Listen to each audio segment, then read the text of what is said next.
नमस्कार, स्वागत है साहित्यिक झरोखा चैनल पर। आज हम करेंगे जयशंकर प्रसाद द्वारा रचित नाटक ध्रुव स्वामिनी का तीसरा दृश्य है, यानी तृतीय दृश्य और वीडियो भाग 10वीं वीडियो है ये। और तीसरा दृश्य हम नाटक का करने जा रहे हैं। पहला दृश्य और दूसरा दृश्य हम कर चुके हैं।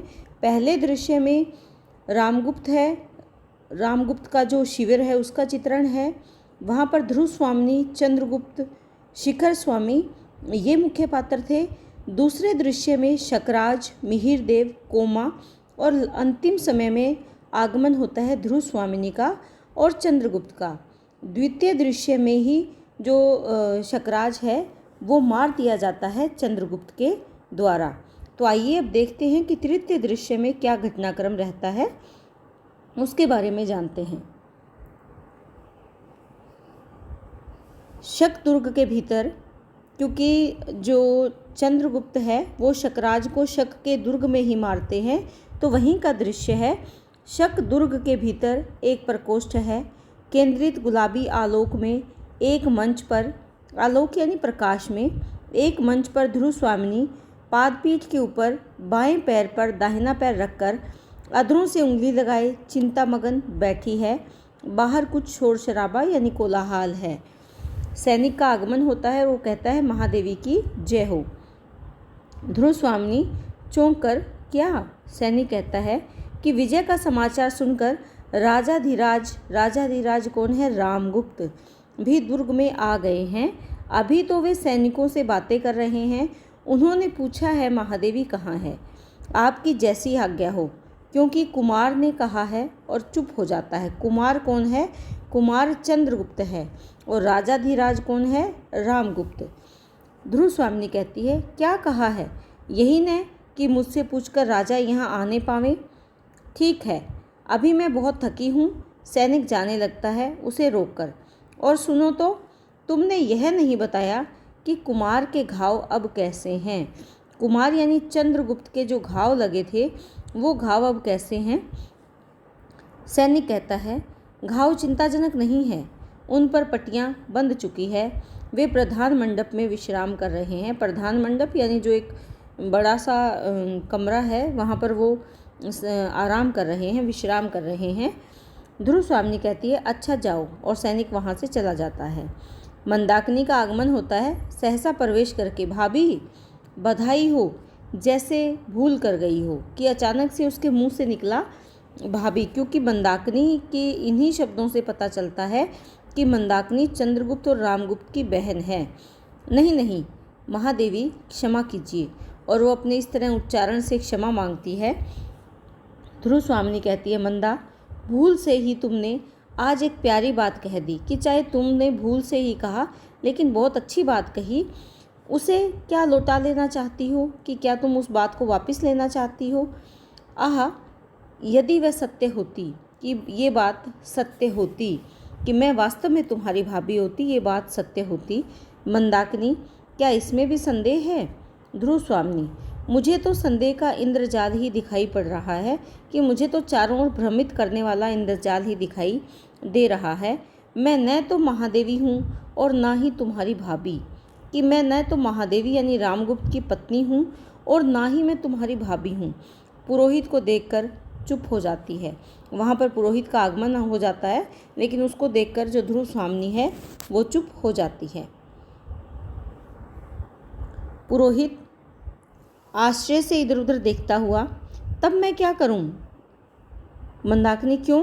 आपको कुछ कहना है क्या? पुरोहित कहता है, ऐसे उपद्रवों के बाद शांति कर्म का होना आवश्यक है। कि जो अब उपद्रव क्या हुए? शकराज के महल में अनेकों सैनिक मारे गए, शकराज मारा गया, तो यहाँ पर शांति कार्य करना ज़रूरी है। शांति कर्म यानी शांति करने के लिए जो संतों के द्वारा या पुरोहित के द्वारा कार्य किया जाता है, अनुष्ठान किया जाता है, वो होना ज़रूरी है। इसीलिए मैं सब सत्ययन करने आया हूँ।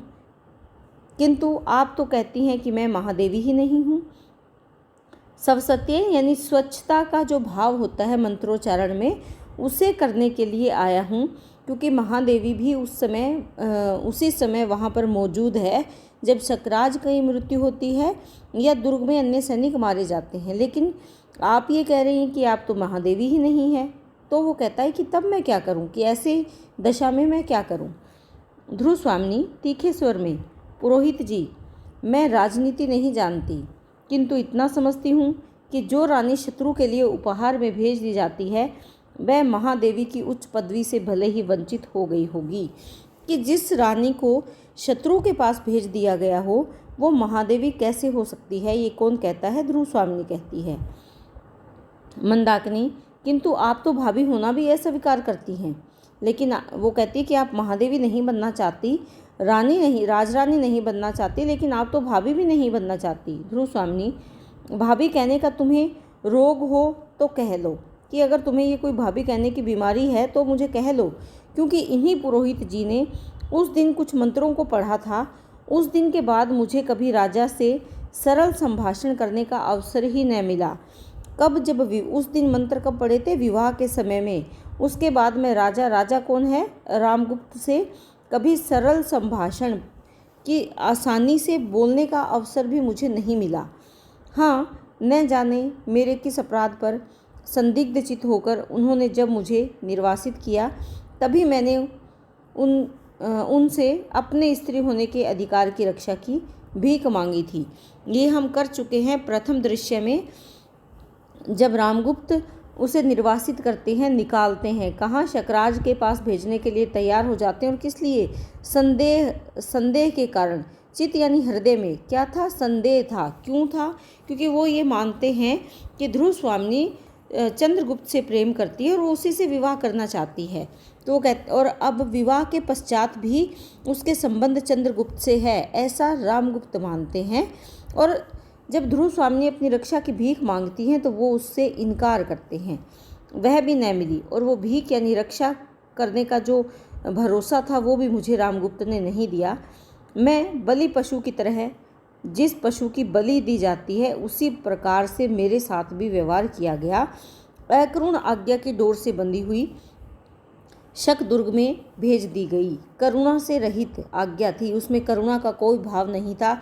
और जिस प्रकार एक पशु को रस्सी से बांधकर दूसरे खूंटे पे बांध दिया जाता है उसकी बलि के लिए, उसी प्रकार मुझे भी डोर से, कौन सी डोर? अकरुण भाव की जो डोर थी उससे बांधकर शकराज के दुर्ग में भेज दिया गया। तब भी तुम मुझे भाभी कहना चाहती हो, कि क्या अब भी मैं तुम्हारी भाभी हूँ, तब भी मुझे भाभी कहोगी? मंदाकिनी से झुकाकर, यह ग्रहित और ग्लानिजनक प्रसंग है, कि ये प्रसंग ऐसा है जिसको सुनकर ग्लानि का अनुभव होता है। पुरोहित कहते हैं, यह मैं क्या सुन रहा हूँ?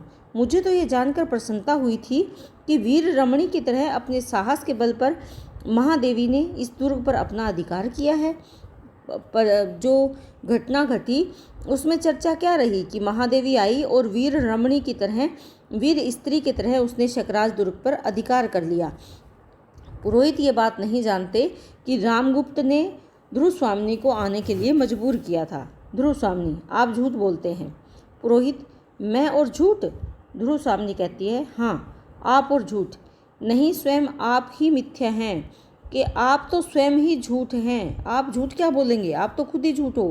पुरोहित हंसकर कहता है, क्या आप वेदांत की बात कहती हैं? तब तो संसार ही मिथ्या है। कि अगर आप वेदांत की बातें करती है, जो हमारे वेद पुराण है, वो तो कहते हैं संसार ही मिथ्या है, संसार ही झूठा है, इसका कोई अस्तित्व नहीं है। ध्रुव स्वामिनी क्रोध से, संसार मिथ्या है या नहीं यह तो मैं नहीं जानती,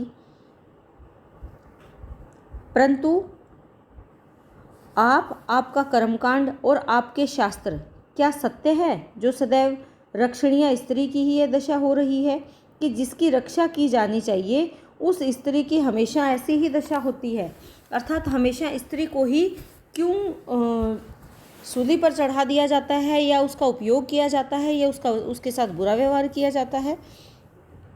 पुरोहित मंदाकिनी से, बेटी तुम ही बताओ, यह मेरा भ्रम है या महादेवी का रोष, कि जो घटना घटित हो रही है ये मेरा वहम है, भ्रम, या फिर महादेवी का क्रोध है? ध्रुव स्वामिनी, रोष है। हाँ, मैं रोष से जली जा रही हूँ। ध्रुव स्वामिनी खुद कहती है। मंदाकिनी की बजाय जवाब कौन देती है पुरोहित को? ध्रुव स्वामिनी, कि मैं क्रोध से जली जा रही हूँ। इतना बड़ा उपहास धर्म के नाम पर, उपहास यानी मजाक हुआ धर्म के नाम पर।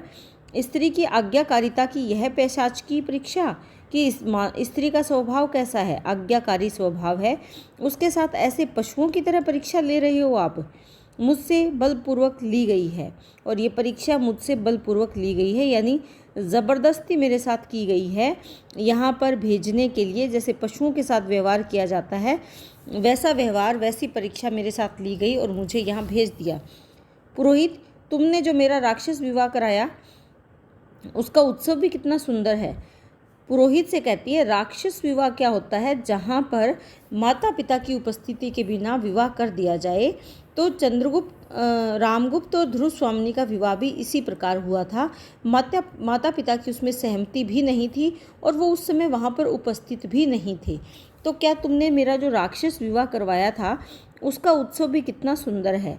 ये उसी का उत्सव हो रहा है और ये देखो कितना सुंदर है। ये जनसंहार देखो, बहुत चारों तरफ जो लोग मरे हुए हैं उनको देखो। अभी उस प्रकोष्ठ में रक्त की सनी हुई शकराज की लोथ पड़ी होगी। प्रकोष्ठ यानी दूसरे कमरे में शकराज की लोथ यानी लाश पड़ी होगी।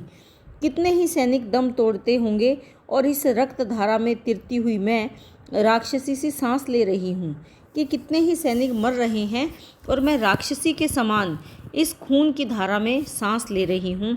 तुम्हारा सब सत्यन मुझे शांति देगा कि तुम जो क्रियाक्रम करना चाहते हो, क्रिया क्या करना चाहते हैं, वेदों पुराणों के मंत्रों के द्वारा वहाँ पर जो शुद्धता करना चाहते हो, क्या वो उससे मुझे शांति मिलेगी?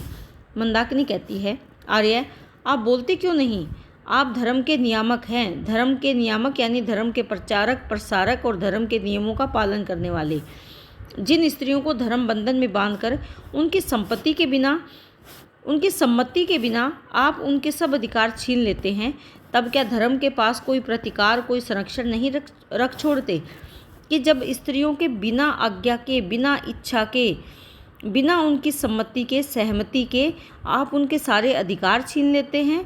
तो क्या आप उस धर्म की रक्षा के लिए कोई और नियम नहीं छोड़ते और उस नियम से वो स्त्रियां अपनी आपत्ति से अवलंब मांग सके कि जिस बात पर उन्हें आपत्ति है उससे वो सहारा मांग सके? अवलंब क्या होता है? सहारा।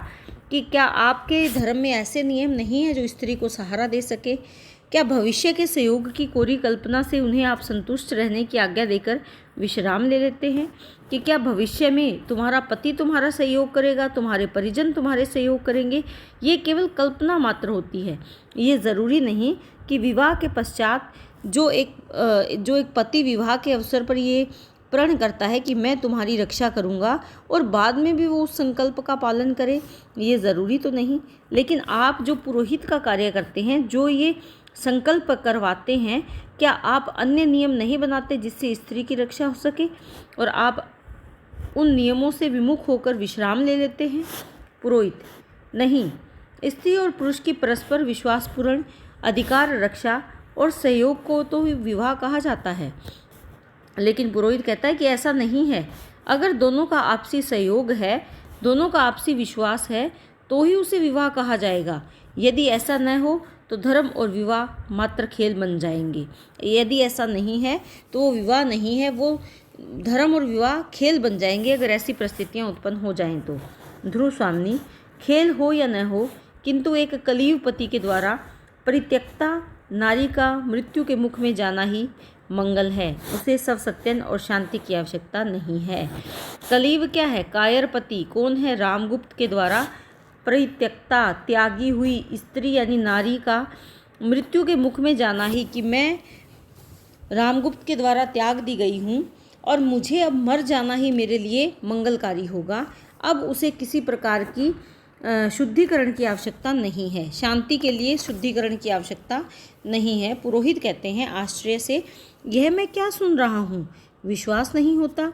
यदि ये बातें सत्य है तब तो मुझे फिर से एक बार धर्मशास्त्र देखना पड़ेगा कि अगर वाकई में ऐसा हुआ है, यही घटनाक्रम घटित हुआ है कि रामगुप्त ने ज़बरदस्ती तुम्हें यहाँ पर उपहार के रूप में भेजा है, तो ये अन्याय है और मुझे इसके लिए फिर से धर्मशास्त्र देखना पड़ेगा और फिर से उसका अध्ययन करना पड़ेगा। इसके साथ ही वो चला जाता है और वहाँ पर मिहिर देव और कोमा का आगमन होता है। तो उम्मीद करती हूँ कि ये वीडियो आपको बहुत अच्छे से समझ में आ रही है और ये आपके लिए उपयोगी सिद्ध हो, ऐसी मेरी कामना है। बहुत बहुत धन्यवाद।